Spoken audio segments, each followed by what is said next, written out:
की भांति एक दिन गायों का दान कर रहा था राजा नृग कह रहे हैं, और मुझे पता नहीं चला। एक दिन रात्रि में ही किसी अप्रतिग्राह्य ब्राह्मण की गाय खूंटे से छूट करके आई और हमारी गौशाला में गायों में मिल गई, और मैंने जान नहीं पाया। प्रातः काल गायों का जब मैं दान कर रहा था तो उस समय वो भी गाय दान में दे दी मैंने।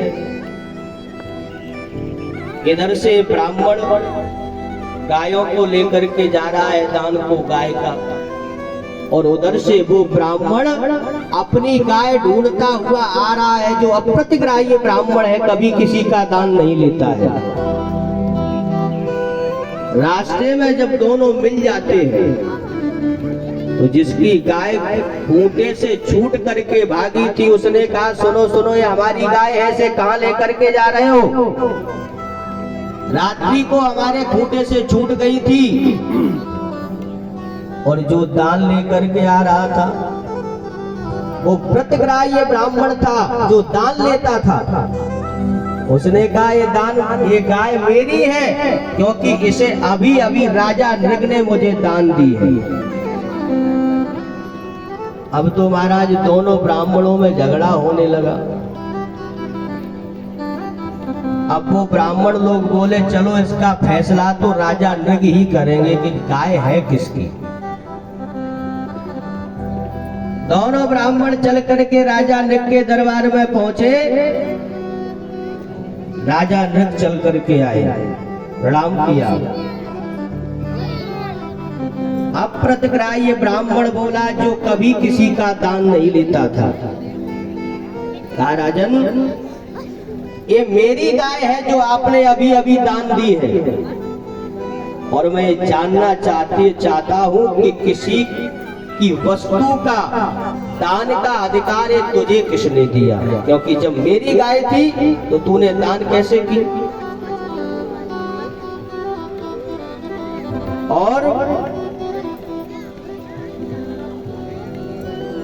राजा नृग ने कहा, महाराज, आपकी गाय मुझसे दान तो हो गई है, लेकिन इसके बदले में तुम 10,000 गाय ले लो मुझसे।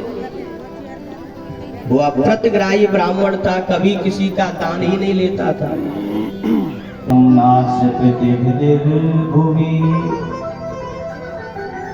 संसार के लोगों से एक ही बात कहना चाहता हूँ कि विष को अगर तुम खा लोगे तो तुम्हें ही वो मारेगा, और अगर ब्राह्मण के धन रूपी विष को खा लिया वो तुझे तो मार ही डालेगा, तो सारे कुल को भी वो नष्ट कर देता है। कुलम सब जो ब्राह्मण की वृत्ति का हरण करता है वो 1 वर्ष नहीं, 2 वर्ष नहीं, 60,000 वर्षों तक निष्ठा का कीड़ा बन करके रहता है।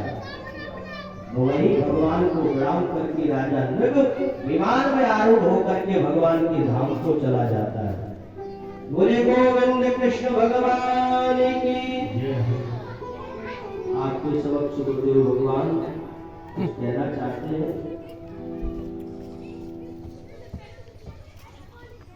गाड़ी बार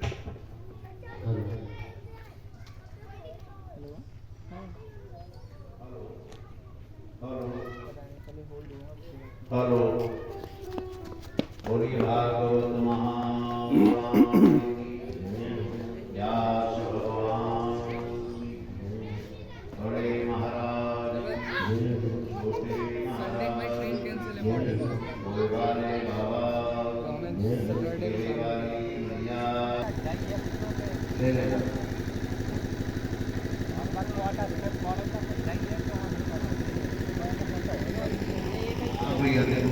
बड़ी बात है। मैंने चना तो होने की अच्छा नहीं लगा।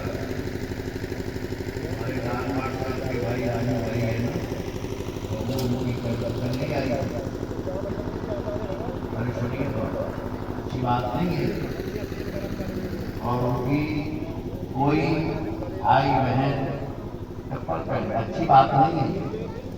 क्या ले गया तो अच्छी बात नहीं है। अगर किसी से गलती से हुआ है कि गलती से हुआ क्योंकि अगर किसी की पड़ी रह जाती तो हम मानते कि वो छोड़ गई और नहीं पहन गई, है ना। तो गलती से हुआ है, अगर किसी से ऐसा हुआ है तो कल भंडारा जब खाने के लिए आप लोग पधारेंगे तो उसको छोड़ जाना, ठीक है। एक